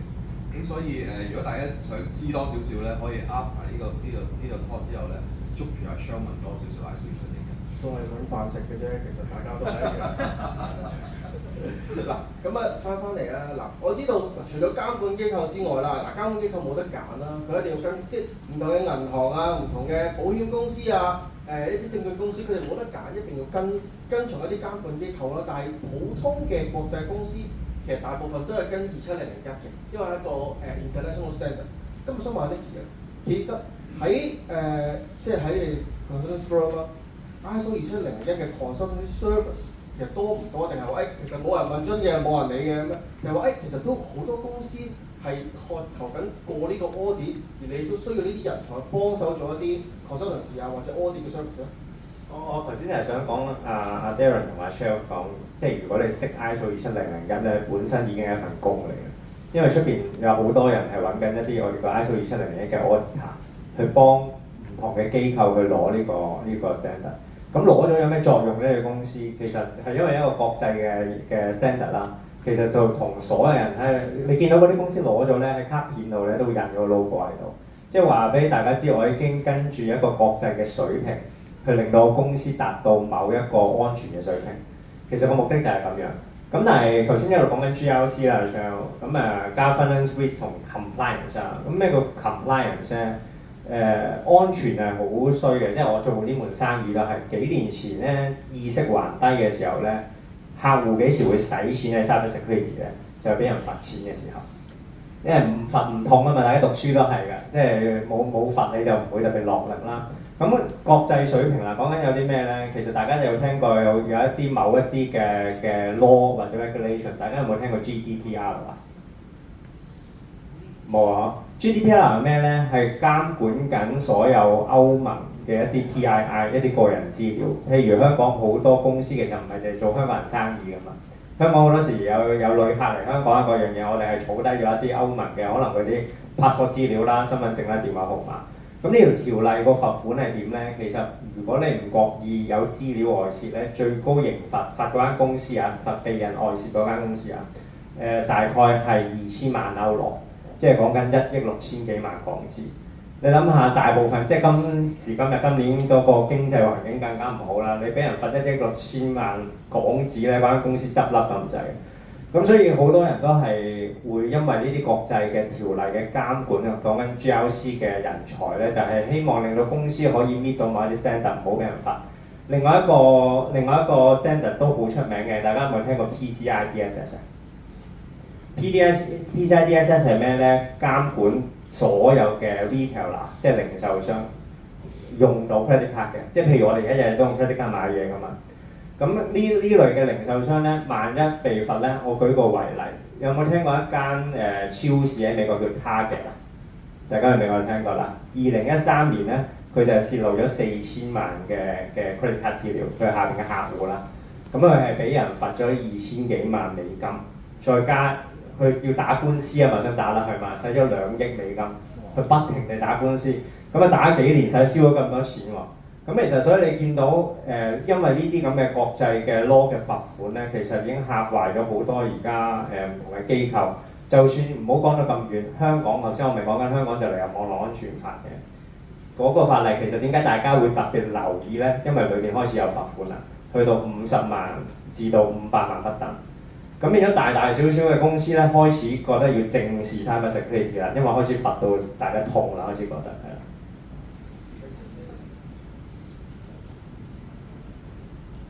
Hello， 喂，係，好多謝晒 Nicky。咁我想問下咧，嗱，譬如而家頭先都所講啦，開始有新嘅安全法啦，亦都有啲新嘅法律係關於一啲基建啊 critical infrastructure 咁樣啦。其實可唔可以講，因為咁多位同學，當你可能畢業，或者有啲可能上到 U 啦，咁其實到你真係有啲出嚟做嘢嘅時候，都係講緊2-3年之後嘅事。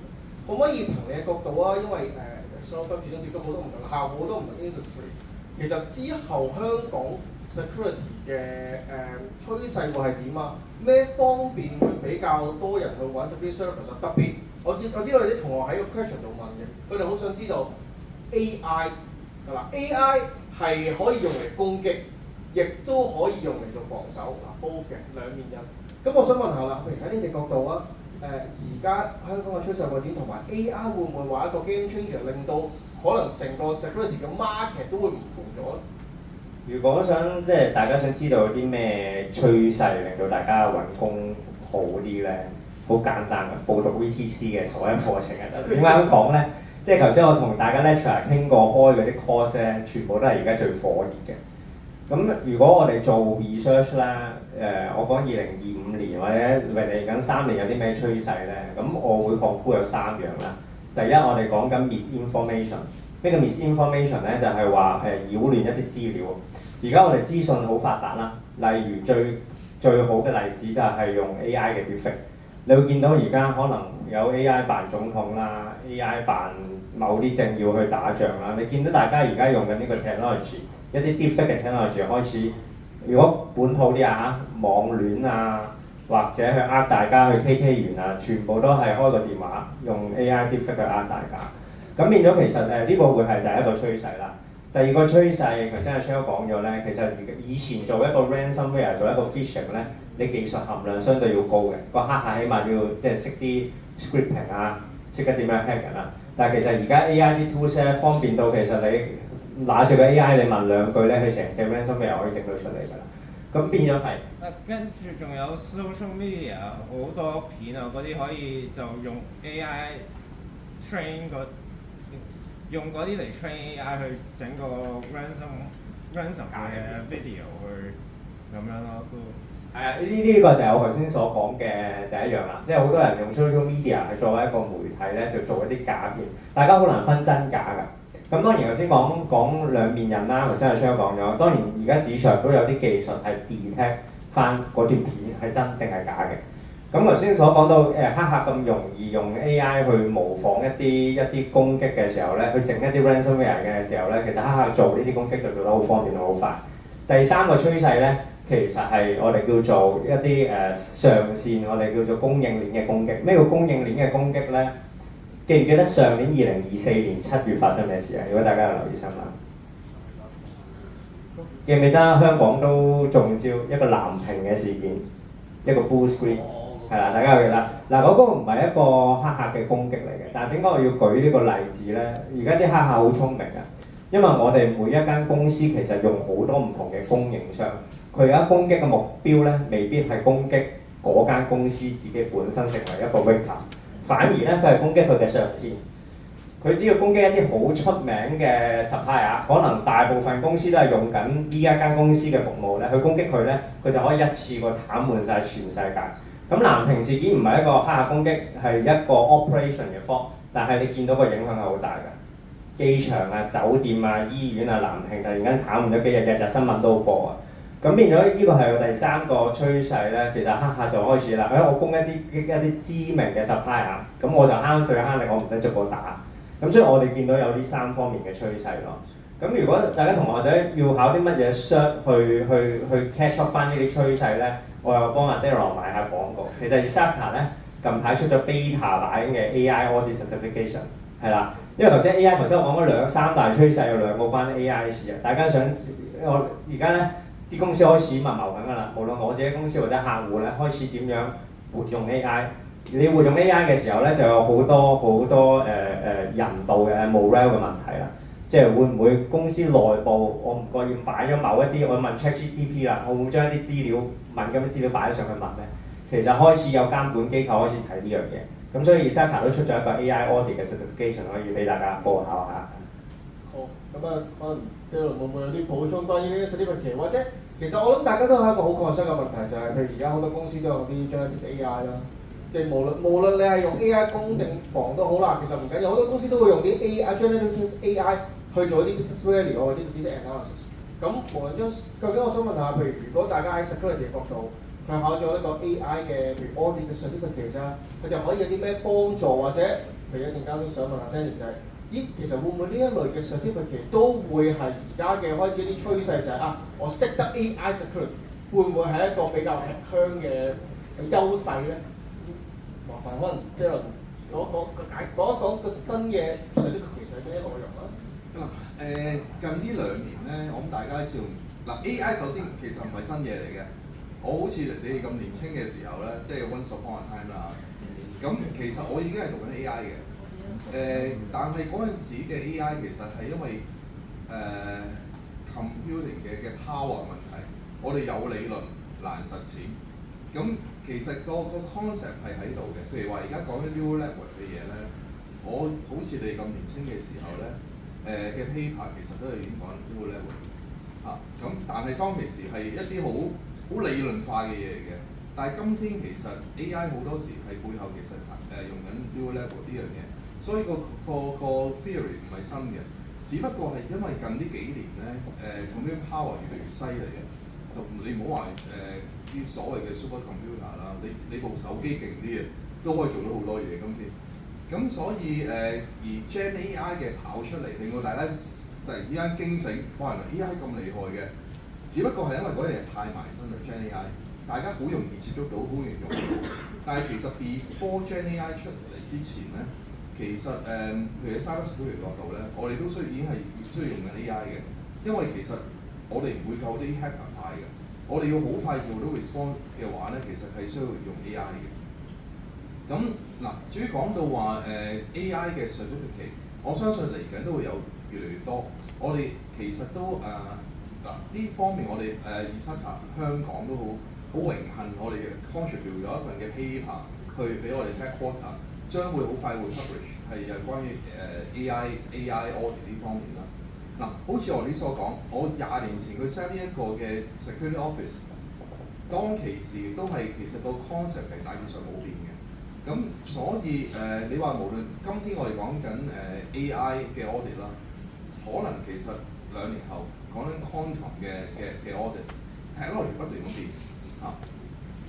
但係個 fundamental 嘅 cyber security principle 其實唔係冇乜點樣大變嘅，大致上都係嗰啲嘢嚟嘅。咁變咗我覺得如果大家係未考過任何啲 professional 試嘅話咧，開始考慮下一啲入場券。其實譬如你話 CISA 啊、CISSP 啊，我唔重複啦。總之有一睇下 Cornerstone 嗰段片啦，裏邊嗰啲 foundation 嘅 cert 咧，其實你有fundamental concept。將來其實佢可能話加 AI 啊、加 quantum 啊，其實可能係加多少少新啲嘅 technical 嘅 element 裏邊，但係 principle 係冇變嘅。咁所以希望大家都去由一啲最 fundamental 嘅 cert 開始去考。咁就無論你而家話 AI security 啊，或者 secure AI 啊，都會幫到大家啦。我補充少少就係，即係我哋做 HR 呢邊咁，其實另外一樣嘢我哋都用好多 AI 去即係幫我哋睇 CV 嘅，其實係咁，所以變咗一樣嘢係，所以有好多時候喺個你即係報工嗰陣時，如果你譬如有個 resume 然後你報入去，咁而好多時有一啲 resume 其實唔係淨係俾個即係我哋 human being 睇，而係 AI system 去睇。而 AI system 去睇嗰陣時，其實佢哋可能亦都會跟翻住個 job description 去睇，咦究竟我譬如呢個係一個 security role， 可能就係 exactly 可能講 Darren 講頭先呢啲入場券，咦呢個人有冇 CISA 有嘅，可能佢會 mark 高啲分個 resume。咁如果呢個人冇嘅，可能佢就放低少少。咁如果呢個人喂我又有 CCNA 又有 CCNP 跟住 CISA 跟住一堆出，可能佢個 mark 就會排得好高。咁然後其實呢啲 resume 咧，佢就會跟住佢哋啲分咧。就係俾個 hiring manager 去睇，咦呢堆 candidate 其實佢哋有分高啲喎，我哋不如 interview 咗佢先，佢就 system 就會 recommend 咗呢啲 profile 俾個 hiring manager 去見。咁所以好多時我哋依家喺度講話，咦你喺個 resume 上邊，除咗可能要寫你自己 GPA， 你要寫自己即係可能係讀緊咩科，你讀啲咩 course， 你有啲咩 final year project 之類，再加埋啲盡量寫得 detail 少少。自己喺個 resume 入邊做嗰啲咩嘢 internship， 可能你自己話我喺個 internship 我幫我邊間公司做，我邊個可能我個 placement project， 我個 placement industry 我可能係邊間公司，寫得好清楚，究竟自己可能係做邊。咁喺個 resume 個 system 嗰陣時咧，其實啲 AI 佢哋就會去睇，以為我要俾多啲分，然後 recommend 你，不如去見多少少人工，咁會去咁樣做。咁去落翻頭先，即係阿 Shell 講話，即係 AI 度啲點樣可能係幫到你手，或者可能點樣可能係 in future 你要去裝備自己。我諗呢樣嘢係依家就我唔好就講 cyber security， 講任何嘅工作都好，會變得 AI 係你其中一個工具。如果你唔識點樣去到用 generative AI， 你唔知道 AI 係咩一回事嗰陣時，其實就等於過多幾年之後，我哋可能好多年之前 Excel 你都唔識用 ，Word 你都唔識用，咁好多時就係如果你入到嚟，你 email 都唔識寫喎咁樣，咁點算咧？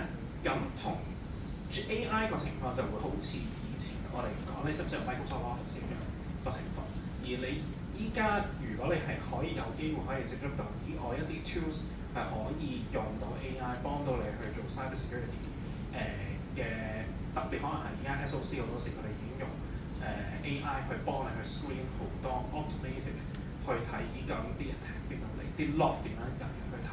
咁呢啲其實一啲比較 basic， 即係可能要開始去學習去睇究竟呢啲 AI 點樣入到嚟幫到你手咧。咁呢啲就會變得比較重要。有啲咩係頭先 miss 咗未？應該就冇啦，非常之詳細。我想 echo 少少嗱，頭先咧 Danny 講到話而家HR 會用啲 AI 嚟到做 screening 啦。嗱，未必間公司會用 AI 做 screening， 但係每一間公司一定會有人去做 screening 呢個動作嘅。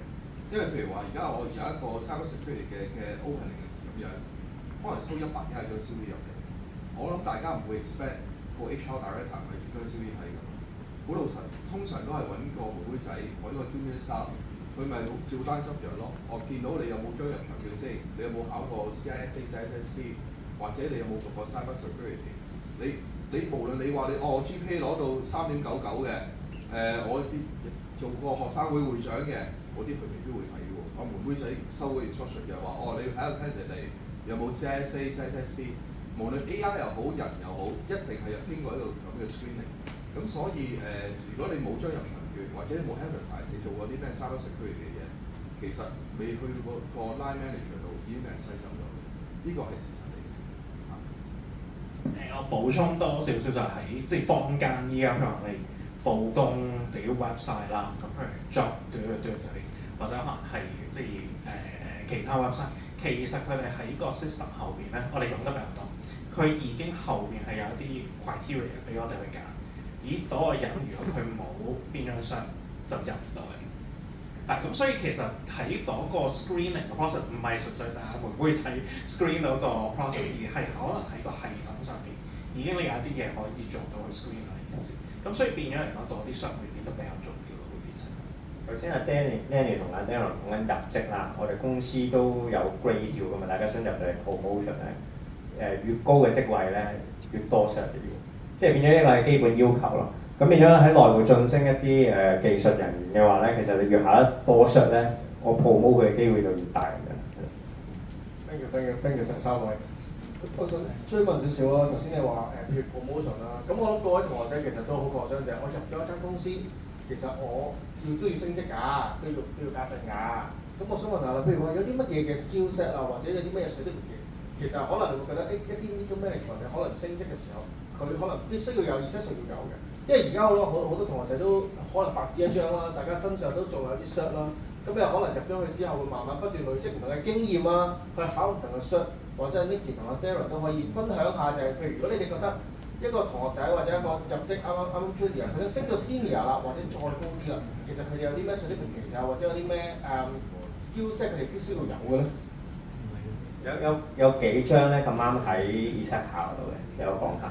咁通常就係入職咧，睇下你個 domain 係乜嘢。頭先我哋講咗有 first line、second line、third line， 亦都有唔同嘅職位啦。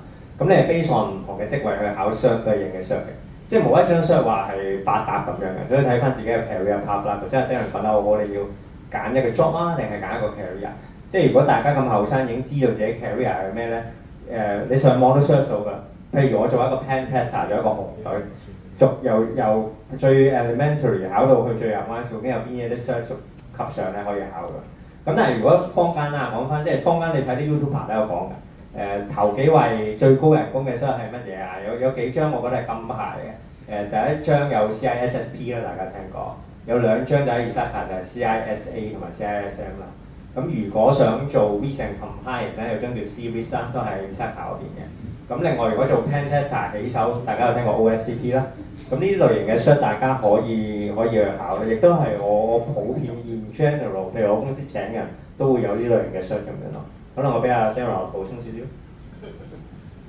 我發覺今日阿 Nicky 係我 Isaka 嘅代言。我係會員嚟㗎嘛。嗱，好老實，如果喺10年前，有一啲做咗4年嘢嘅同事問我啊，如果我想去進修，我應該讀咩咧？10年前我可能會叫佢讀翻個 MBA 啊，讀翻個 master 啊。但係好老實，今天咧呢2年咧，我就唔會咁樣建議佢哋。大家知唔知而家讀個master in IT 要幾錢啊？30萬幾標。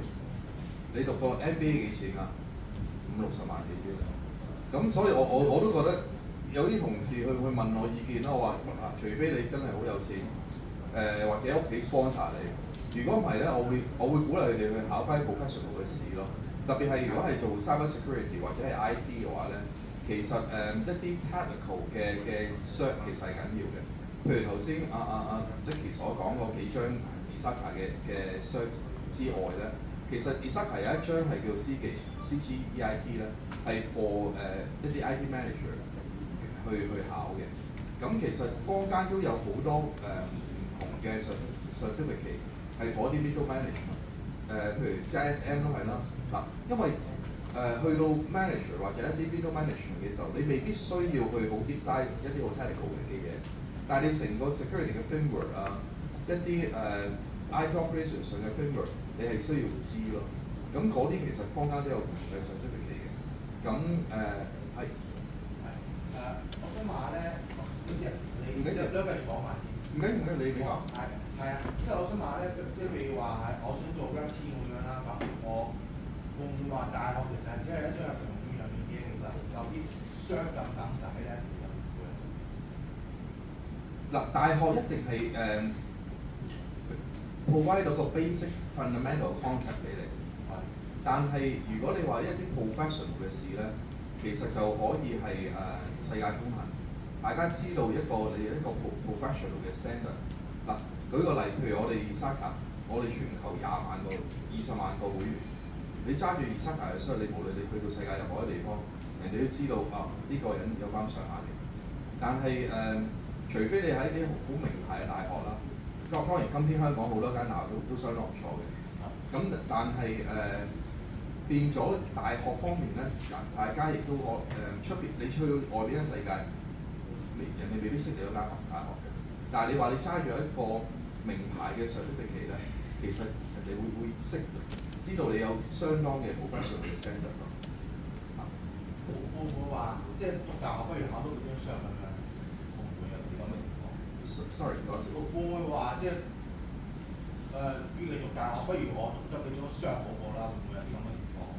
嗱，咁又未必嘅。點解咧？嗱，好老實，我自己 starting 同一個 high dip 嘅，我以前讀書，但係我其實讀書都難嘅。點解我要繼續讀上去咧？因為好多工咧，其實你會發覺佢個 minimum requirement 其實就係一個 degree。所以其實你話讀大學係一個喺我哋而家今天嘅職場裏邊咧，某程度上都係一個入場券嚟嘅。但係你話喂，我真係冇錢讀喎，或者我冇時間讀喎，係咪死人咧？又未必嘅。都你會揾到你嘅你個位置，但係問題係好多工有一啲特別係比較大嘅機構啦，佢嘅入場券係一個 degree holder，又或者係政府工都係。咁所以我會建議如果大家經濟上許可嘅話咧，讀咗 degree 先，呢個基本嘅。咁但係當然啦，你話去讀一個 professional 嘅 cert， 其實如果你勤力啲，幾個月可以讀完嘅。咁其實冇 conflict 嘅，你可以一邊讀個 degree， 一邊你辛苦少少，辛苦幾個月去考埋張 cert， 咁令到你可以揾到工之餘 long term 你都有 degree。你聽落好似好辛苦係咪？嗱，我之前喺某一間大學教書嘅時候咧，我教 master course， 國內嘅學生佢哋犀利到咧，2年嘅 master course 佢一年讀晒佢之餘，仲要考埋出邊 professional 嘅試。咁所以其實如果大家勤力啲係可以做到嘅一樣嘢，好嘛？我補充少少阿 Darren 講嗰度咧，其實點解大學要完成埋嗰個環境重要？大學唔係俾張沙紙或者 certificate 咧，大學俾緊一個實習嘅環境咧。我攞 CISSP 為例啊，其實 CISSP 有一個internship 嘅要求，咩意思咧？如果你冇做過任何工作，你就咁走去考 CISSP， 你死咪書攞張 cert 咧，其實係叫做 CISSP associate 嘅啫。咁點樣攞到一張 full cert 嘅 CISSP 咧？其實要有工作經驗。咁譬如 VTC 啲 course 啊，好多時可能去到 final year 其實會有 placement 㗎嘛。你擺咗落去啲公司，嗰啲都計嘅。咁變咗其實你要儲夠5年咧，你 CISSP 正式成為一張正式嘅 certificate 俾你咯。咁我哋去請人嘅時候咧 associate 對我嚟講，佢明白咗個 concept 咯。佢裏邊嘅所有 control 啊，可能頭先阿 Shel 講嘅 ISO 7001裏邊都有 mention 嘅。咁你可能只不過係識咗成個 framework 啦，但係始終冇實踐嘅經驗。咁所以就算你交去考完嗰張 certificate 咧，其實你係要有 recommendation 啦，或者你有一啲工作證明啦，你 upload 埋上去嗰個 exam 嘅組織咧，佢先至會完全 certify 晒你咁樣咯。咁所以呢個就 differentiate 到其實喺大學製造到一個環境俾大家一個實習嘅機會啦。冇錯啦，咁可能同學講多少少啦，無論 CISSP 好啦 ，CISA 好啦，甚至可能話如果有啲同學話我想做 cloud 方面嘅 security， 去做一啲叫 CCSP 嘅 cert 啦，呢一啲唔同嘅專業上呢個期咧都有個我哋叫通病啦，唔係話你 pass 咗個 exam 就搞掂嘅，你 pass 咗 exam 仲要有相關嘅頭先所講啦工作經驗啦，有相關嘅年資啦，你先真正可以拎到張 certificate， 就唔係話我就咁考完試 pass 咗搞掂唔使再嚟嘅。OK， 咁而兩個機構嘅意思係咩咧？一個係 Isaka， 即係你當 security 界別有兩個機構你一定要識㗎，最出名嘅 Isaka 同埋 ISC2。嗱 Isaka 就係CISA CISM 嗰邊嘅 ，OK。另外 ISC2 咧就 CISSP 同 CCSP 嗰邊。咁兩個機構咧都針對咗一啲 entry level 嘅同學仔或者想轉去 security field 嘅在職人士啦。咁佢哋都有兩張 cert 嘅。如果 ISACA 我冇記錯咧，好似係 CSX。咁第一張現炒現賣，你俾錢考完 pass 咗，真係會張 cert 嘅。OK， 咁當然唔係一個 professional cert 啦，佢證明你一個 entry level 啦。咁如果 ISC2 咧，佢有個叫 CC Certificate of Cyber Security， 都係一樣，考完就可以有嘅 certificate。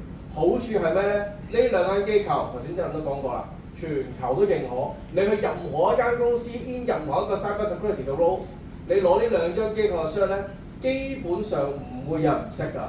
OK， 咁即係呢啲係一個知識去話分享俾大家啦。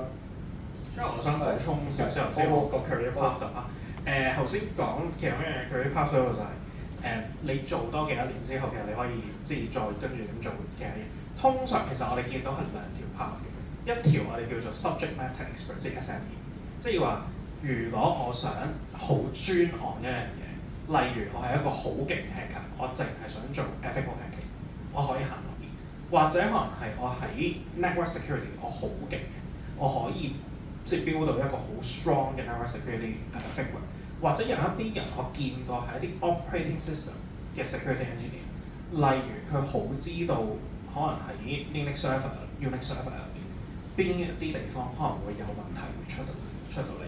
咁頭先譬如 Darren 頭先講嘅呢樣嘢，有 incident 要揾一啲專家入嚟去睇咧，呢啲專家唔係每一間organization都有，可能佢係真係好專，我某一個地方好清楚，我喺 Unix server。邊一個 directory 可能會有啲咁嘅問題出現到，佢先入嚟去專家睇。咁嗰啲人係有一好 strong 講可能即係10年經驗喺呢個 domain area 嘅地方。咁可能佢哋就係呢嚟緊嗰10年20年，其實佢喺嗰個地方咧係一個好專家嘅一個角色。咁另外一種如果你唔係行專家角色，就係通常就係行 management 嗰邊，就我可以去行 manager role， 我一個通才，我咩嘢都。我哋知道，譬如我點樣 run 呢個 SOC， 我點樣去 run 呢個 security team， 或者點樣去睇成個 whole security management。咁呢個都係另外一個字 path 去行。咁所以變咗會有 management 同 SME 呢兩個 path 去睇咁樣會行。好 ，thank you。咁嗱，我想問多少少咧，而家可能同學都可能關心就係呢個揾工嘅問題啦。咁可能我想問多少少即係。譬如而家頭先我哋所講四個監管機構啦，咁我同 FSI 啦，即係同金融業有關嘅 OK。咁我哋知道佢一定會請好多 security 嘅人啦。咁但我又想請教下啦，除咗金融業之外，其實仲有啲咩各行各業嘅公司，佢哋都會去請緊呢啲 security 相關嘅人員去幫手做 in-house 嘅 security 咧？其實好多啊！你問我依家我真係手頭上，譬如我哋見到係各行各業嘅地方都會揾即係講緊 security 嘅人。咁例如講緊係最簡單 retail 大企業嘅，佢哋都會揾好多，因為佢哋有好多資源，我哋叫做個人資料喺度。咁再多啲就譬如頭先Nicky 講到就係話，譬如講緊係啲電力公司啊，或者可能能源公司啊，public sector 啊，到唔同嘅 transportation， 我哋每一日搭車搭飛機都會去到嘅地方，其實所有呢啲公司佢哋一遇到有好多大量嘅個人資料咧，其實佢哋都或者佢哋有大型嘅系統咧，佢哋都會喺做一個好即係我哋講 sophisticated 嘅 security team 喺度。咁所以變咗其實好多行業佢哋都已經請緊個 security people 喺度。好 ，thank you 啦。咁我問最後一個問題，希望3位都可能有啲回答啦，就係我相信好多同學喺 interview 嘅時候咧，佢同學會係被 interview 嗰個啦。你哋3位可能係 interview 人嗰個啦，咁你哋當求職嘅時候咧，你會遇到一個問題，就係無論個 job post 寫住幾 welcome fresh grad 都好啦，一定會有啲有1-2年經驗嘅人同你哋爭嘅。嗱，世界好殘酷㗎嘛 ，OK？ 咁好啦，你哋3位有啲咩意見可以俾到佢哋，就係點樣可以縮窄到 experience gap 呢樣嘢咧？因為佢哋可能啱啱畢業出嚟，真係冇 hands-on 嘅 experience， 冇任何嘅工作經驗，但其他人可能已經1至2年。咁你哋個個覺得，咦，有啲咩可以俾翻啲同學仔就係、你可以 demonstrate 到呢啲咁嘅特質啊，或者有啲咩 skill set， 有啲咩 certificate 或者有啲咩有啲咩 knowledge 可以彌補到個差距咧？可能Darren先啦。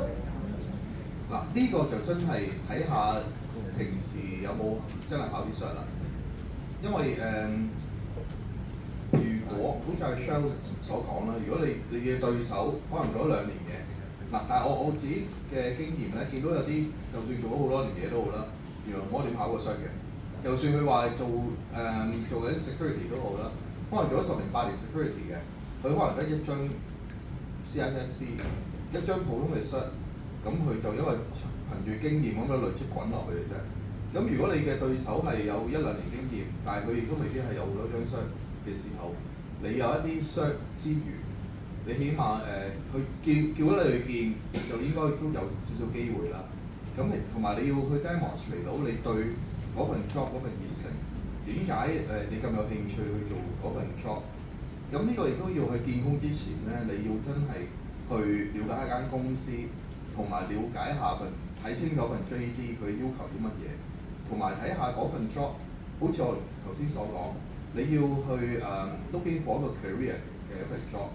如果你係 looking for 一個 career 嘅時候，你可以俾個 line manager 睇到其實你唔係淨係想做呢個位嘅，你都想繼續可以去增值自己，嚟到去繼續去向上爬咁樣。咁其實會俾 impress 到個 line manager 呢個學生仔唔係純粹係純粹係掟幾百封信出去睇下邊個有一煙咁樣，而係真係對呢個 feel 呢一份 job 係有份熱誠。咁呢個係聽落好似好簡單嘅嘢，但係好老實，我見好多 candidate 咧真係坐喺度有時隻眼仔碌碌咁樣嘅啫。咁所以做一個好嘅 preparation 呢個係緊要嘅。我諗我都俾少少有啲嘢就係、好多時我哋見頭先 Darren 講嘅一樣嘢就係好多時嗰個 candidate 去到佢真係唔知間公司做啲咩，咁所以去 interview 之前真係去望一望間公司，至少佢知道而家公司做啲咩嘢，究竟佢哋業務係啲乜，佢哋究竟可能係佢哋個 background 係啲咩嘢，起碼去佢哋 website 望一望，即係佢可能 website 佢哋都講得好清楚，我哋公司幾多年成立，究竟我哋依家有啲咩業務，我哋通常我哋客戶係啲咩，咁佢哋都會有啲咁樣嘅介紹，至少佢哋 website 睇。咁而我可能 technical 我唔補充太多，咁但係我講多少少可能 soft skill 或者啲 interview skills 方面。好多人咧都寫完自己份 CV send 完咗出去之後咧，其實就唔記得過佢。但係其中一樣嘢就係、我成日都俾 candidate 一個好好嘅 advice，你哋去 interview 之前攞翻自己份 CV 出嚟。特別係你自己交嗰份 CV， 睇下自己寫咗啲咩上去。我自己寫咗，我學到一年，我可能翻呢個 project， 我做過咁樣嘅 project。其實好多時啲 interview 佢哋就會揸翻住你嘅 CV， 咦你嗰年你做過呢個 project， 呢個 project 係啲咩嚟㗎咁樣？咁而好多時啲 candidate 佢哋都未必答到自己，我嗰陣時做過啲咩，佢唔記得咗。佢放咗喺個 CV 度，但係佢唔記得自己做過啲咩。咁所以一個好好嘅 advice 就係要。我都同啲 candidate 講係，你哋要有 idea 點樣講一個故事出嚟。例如我嗰陣時我翻呢個 project， 我同另外2個同學去幫一間公司手，然後去做一個咁樣嘅 project， 去研究緊我哋點樣可以 improve 佢嘅 security network for example。咁我嗰陣時我哋做啲咩？我哋可能係研究過睇過啲咩 product， 我哋嗰陣時有啲咩人幫過嚟手，可能係放嗰啲咩嘢落去做個試驗，而最尾個結果係點？咁所以變咗嚟講，你將成件事除咗我就放喺CV 上面之外，我講得翻出嚟，我嗰陣時有啲咩人同我做過，我有啲咩 outcome 做過，我講得翻一個故事出嚟俾個 interviewer知，佢哋就會覺得，咦，你唔係淨係喺個 CV 上面寫咗我自己做過嘅嘢喎，而係我真係好知道緊嗰陣時我發生過咩事，我做過啲咩嘅，個 interviewer 就會更加有印象嗰陣時你做嘅嘢。咁嗰陣我會覺得咁樣可以令到你哋幫到你 interview 嗰陣時，俾到大呢個印象個面試官，咦我做過啲咩？咁如果你真係可能覺得，喂我口齒唔係咁伶俐嘅，或者可能我真係唔係咁習慣，試下喺屋企做多幾次，或者可能我自己好中意就係話，你揾一個同學不如試下同你一齊 interview， 即係一個就係、你嚟緊聽日你係咪要 interview 呢個工？我不如我試下做一次。我幫你 interview， 然後揾另外一個同學，不如你第二日係咪有 interview？ 不如我哋試下我幫你 interview， 咁樣你就會令到可以幫到自己，可以提升你自己面試嘅技巧嘅。我最後俾翻個強心針俾各位，即係譬如我公司最後生嘅員工啦，講緊21、22歲，平均年齡我諗30多少少。個原因都可能俾我或者1、2個老啲嘅同事拉高咗嘅啫。咁所以其實咧做 cyber security 點解要請後生仔女咧？我哋因為嗰個邏輯思維好重要。